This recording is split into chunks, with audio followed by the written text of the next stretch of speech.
기자쇼 반지영입니다. 오늘은 강제추행 혐의를 받고 있는 방송인 유영재 씨에 대한 소식을 준비했습니다. 배우 선우은숙 씨, 이혼했죠. 이혼한 전처 선우은숙 씨의 친언니 A 씨를 강제추행한 혐의로 불구속 기소된 유영재 씨의 두 번째 공판이 진행됐습니다. 그리고 이 A 씨가 증인으로 직접 증언대에 섰습니다.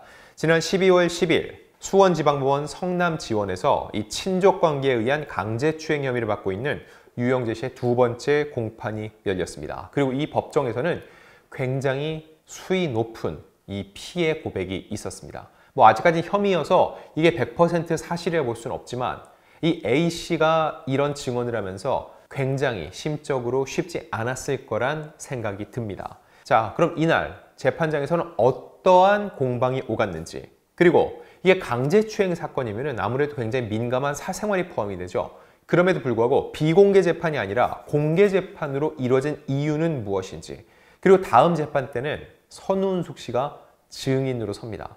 선우은숙 씨는 올해 초 이 유영재 씨와 이혼 후에 방송 활동에서 하차를 했거든요. 그 후에 선우은숙 씨가 사실상 처음으로 이렇게 대중 앞에, 언론 앞에 모습을 드러내기 때문에 어떠한 마음으로 증언대에 설 준비를 하고 있는지, 이런 부분들에 대해서 취재한 내용을 오늘 말씀드리겠습니다. 자, 당초 이 선우은숙 씨의 친언니 A씨는 이번 공판을 비공개로 해달라고 재판부에 요청을 했습니다. 근데 이는 받아들여지지 않았습니다. 그 이유는 뭘까요? 재판부는 피해자의 사생활 보호도 중요하지만 공판을 공개하는 게 원칙이다. 이 사건 내용과 피해자의 나이 등을 고려하면 굳이 재판을 비공개로 진행하는 것보다 공개하는 것이 피고인의 발언권과 국민의 알 권리까지 관련이 되어 있기 때문에 재판을 비공개로 하지 않기로 했다고 그 이유를 설명했습니다. 자, 근데 이 사안 자체가 강제추행이고 굉장히 민감한 피해 사실이 포함되어 있기 때문에 비공개가 필요한 게 아니냐, 이런 의견도 있는데 재판부는 굉장히 단호했습니다. 왜냐하면 피고인의 발언권도 중요하고 피해자 말 한마디에 피고인은 교도소에 갈 수 있고 인생을 망칠 수도 있다. 그만큼 굉장히 엄중한 재판이라는 거죠. 그래서 피고인 있는 곳, 즉 유영재 씨가 듣는 곳에서 직접 내용을 청취하게 하고 변호사의 도움을 받는 건 좋은데 진술을 방해하거나 재판에 개입되는 건 허락하지 않는다고 했습니다. 또한 피해자의 나이 등을 고려했을 때 차폐막, 피고인과 가리는 것도 필요 없어 보인다고 했고요. 어린아이들, 피해자를 보호해야 하는 사건 등에는 보호 조치를 하지만 이번에는 그럴 필요는 없어 보인다라고 얘기를 했습니다. 자, 그럼 이렇게 비공개 재판을 요청했음에도 불구하고 받아들이지 않은 이 상황에 대해서 선우은숙 씨의 친언니 A씨 측의 입장을 한번 들어봤습니다.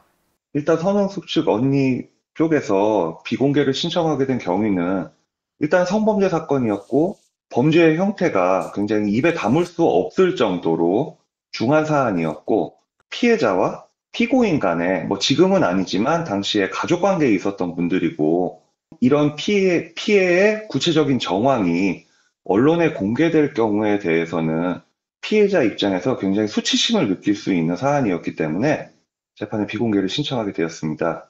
그런데 이제 재판부에서는 일단 안타깝게도 비공개 신청을 받아들여 주지 않았습니다. 재판부가 비공개 신청을 받아들여 주지 않은 이유에 대해서는 첫 번째, 원칙적으로 피고인은 공개 재판 받을 권리가 있고 그 공개 재판은 피고인의 방어권 보장을 위해 가장 중요한 부분 중에 하나이다. 그리고 두 번째, 어린아이나 미성년자 등등 어떤 성범죄가 이 사람들의 인격적 성장에 굉장히 큰 피해를 줄 수 있는 경우는 피해자 보호를 위해서 재판 비공개를 받아줄 수도 있겠지만 어쨌든 피해자분은 어엿한 성인이고 그리고 이 사안은 좀 국민적 관심을 받는 사안이기 때문에 국민의 알 권리 보장 차원에서라도 어쨌든 재판 비공개를 하지 않겠다라고 말씀 주셨습니다. 자, 그럼 이날 재판에서는 과연 어떤 주장과 반박이 오갔을까요? 일단 A씨는 선우은숙 씨와 유영재가 혼인 기간 중 2022년 10월 4일부터 같이 거주했습니다. 그리고 2023년 3월경 유영재 씨로부터 피해를 입었다고 주장을 하고 있죠. 자, 어떤 피해를 주장했는지 보면은 지금부터 나오는 내용은 굉장히 자극적인 내용일 수 있다는 걸 미리 말씀드립니다. 그럼에도 불구하고 말씀드리는 건 재판부가 비공개를 결정하지 않은 것과 똑같은 맥락입니다. A씨 입장에서는 본인의 피해 사실이 외부로 알려지는 게 굉장히 심적인 부담이 되겠지만 유영재 씨 입장에서는 본인이 인생에 걸린 일이죠. 근데 본인은 부인하고 있습니다. 과연 A씨가 실제로 어느 정도의 피해를 주장하는지, 그리고 이에 대한 유영재 씨 측의 입장은 어떤지를 가감없이 전달할 필요가 있다고 판단을 했습니다. 자, 그래서 A씨의 주장을 보면 나는 강아지를 항상 왼쪽으로 안고 있는 습관이 있다. 작은 강아지이기 때문에 안고 있으면 반대쪽이 비어있다. 이때 아무 말도 없이 유영재 씨가 비틀었다 라면서 특정 신체 부위를 언급했습니다. 또한 2023년 4월경 주방에서도 피해가 있었다면서 아침을 준비하기 위해 그릇을 닦고 있었는데 유영재가 걸어 나오더니 갑자기 나를 뒤에서 끌어안고 내 귀에 잘 잤어 라면서 꽉 끌어안았다. 나를 안다 보니까 신체 부위가 부딪혔다. 그래서 싱크대에 설거지하는 곳으로 내 몸을 뺐다. 내 엉덩이에 유영재 씨의 신체 부위가 닿았다. 그래서 야단쳤더니 아무 일도 없었다는 듯이 냉장고에서 물 한 병 꺼내서 나갔다라고 주장했습니다. 다시 한번 말씀드리지만 이건 아직까지 A씨의 주장이고 법원에서 사실로 확인된 내용은 아닙니다. 다만 법원에서 본인이 증인 선서를 하고 증언을 한 것이기 때문에 거짓임이 밝혀지면은 위증의 책임은 A씨에게 있음은 다시 한번 말씀드립니다. 자, 그리고 A씨는 자신의 방에서도 이런 피해가 있었다고 거듭 주장했습니다. 동생이 나간 후 아침 6시에 잠이 들었다. 정확한 시간은 모르지만 9시 40분쯤 내 방에 들어왔다. 난 베개를 끌어안은 채 엎드려 자고 있었는데 강아지 옆에 들어눕는 척 하더니 내 등 뒤에 올라탔다. 날 꽉 누르니까 무겁고 힘들어서 발로 찼다. 나가라, 무슨 짓이냐. 어제 술 먹고 들어왔으니 나에게 이런 행동하기 전에 동생에게 늦어서 미안하다라는 문자라도 보내라. 내가 처형인데 뭐하는 행동이냐 라고 야단치니까 아무 말도 없이 나갔다. 이렇게 주장했습니다. 자, 그러면서 이번엔 이 피해 강도가 가장 높았던 피해라면서 주장한 내용이 있습니다. 선운숙, 즉 동생은 나에게 아침 10시가 되면 깨워서 유영재 아침 식사를 챙겨주라고 당부했다. 근데 10시가 됐는데도 안 나와서 방문을 두들겼더니 침대에 앉아서 발가벗은 상태로 들어와라고 했다. 항상 가지고 다니는 수건으로 앞을 가리긴 했다. 난 너 미쳤냐? 빨리 나와서 밥 먹으라고 말하고 나왔다. 이후 유영재가 따라 나왔다. 상의는 아무것도 입지 않았고 하의는 하늘하늘하게 얇고 짧은 실크 사각 팬티를 입고 있었다. 한 손으로는 주방문을 잡고 다른 손으로는 신체 부위를 들어 올리면서 나이 60에 이 정도면 괜찮지 않아라고 했다. 기절할 뻔했다. 빨리 옷 입고 나와라. 이게 무슨 행동이냐 했다. 라고 주장을 했습니다. 자, 그러면서 2023년 10월 23일 이때도 피해가 있었다는 주장을 거듭했습니다. 동생이 패널로 하루 자고 들어오는 날이었다. 난 10시 30분 넘어서 강아지를 데리고 방문을 닫고 불을 끄고 자려고 했다. 근데 유영재가 내 방으로 들어왔다. 침대 오른쪽에 강아지, 왼쪽에 내가 있었다. 유영재가 내 쪽으로 들어넣어서 벌떡 일어나 강아지 쪽으로 몸을 옮겼다. 그랬더니 날 밀고 당기며 이리 와봐, 한번 안아줄게. 언니도 하고 싶을 때가 있잖아 라고 말했다라는 주장을 내놨습니다. 일단 A씨의 주장이지만 이 내용들 보면은 굉장히 과연 이런 일이 있을 수 있을까? 그래도 동생과 결혼 후에 가족관계인데 라는 생각이 듭니다. 물론 유영재 씨는 모두 혐의를 부인하고 있습니다. 근데 이 정도 사안이 될 때까지 A씨는 왜 참았는지 이 부분도 궁금해지죠. 이와 관련해서도 현장에서 A씨가 입을 열었습니다.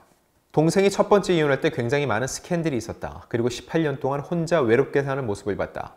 나에게 유영재는 하늘이 보내준 사람이라는 말을 많이 했다. 또 동생 생일이 12월 24일이어서 그때 결혼하자 했더니 유영재가 뭐하러 그때 하냐, 조금 더 일찍 하자고 했다. 유영재가 나에게 전화해서 도와달라고 하길래 나 역시 동생한테 그때까지 기다릴 게 뭐가 있냐, 어차피 살 거면 일찍 해라라고 말해서 죄책감이 있었다. 즉 이런 죄책감이 들었기 때문에 본인의 피해 사실을, 그리고 유영재 씨가 이런 사람이라고 더 빨리 직접적으로 선운숙 씨 동생에게 말하지 못했다는 뉘앙스로 해석이 됩니다. 이어서 내가 만약에 동생한테 이야기라면 동생이 쇼크와 충격을 받을 것 같았다. 그래서 그냥 내가 덮고 내가 처리하자. 동생은 이제 결혼생활 6개월밖에 안 됐으니까 아무것도 모르고 잘 살겠지. 나만 죽으면 되지. 그럼 아무도 모르니까 라고 생각했다. 그래서 말하지 못했다라고 본인의 심경을 주장했습니다. 그러면서 A씨는 피고인의 처벌을 원하느냐는 검찰 측의 질문에 본인이 한 만큼 처벌을 받았으면 좋겠다라는 입장을 전했습니다.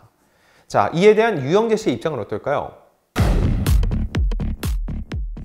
유영재 씨는 이와 관련해 일관되게 사실이 아니다, 부인하는 입장을 전했습니다. 지난달 12일 열렸던 이 첫 공판에서도 그런 사실이 없다라고 혐의를 부인했는데 이 입장을 계속 고수하고 있는 상황입니다.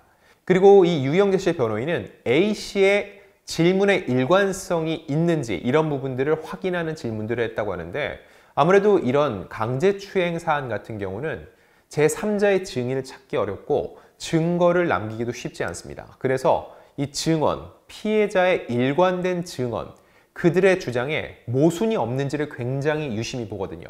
과연 현장에서 어땠는지 A씨 측 변호인의 이야기 다시 한번 들어보시죠. 공소장에 있는 내용대로 그대로 범행이 발생하였다라고 진술하였고, 그 유영재 씨 측 변호인께서는 그런 부분에 어떤 진술에 모순이 있는지 이런 부분들을 좀 집요하게 추궁했습니다. 일단은 성범죄 같은 경우는 네. 진술의 일관성 여부가 네.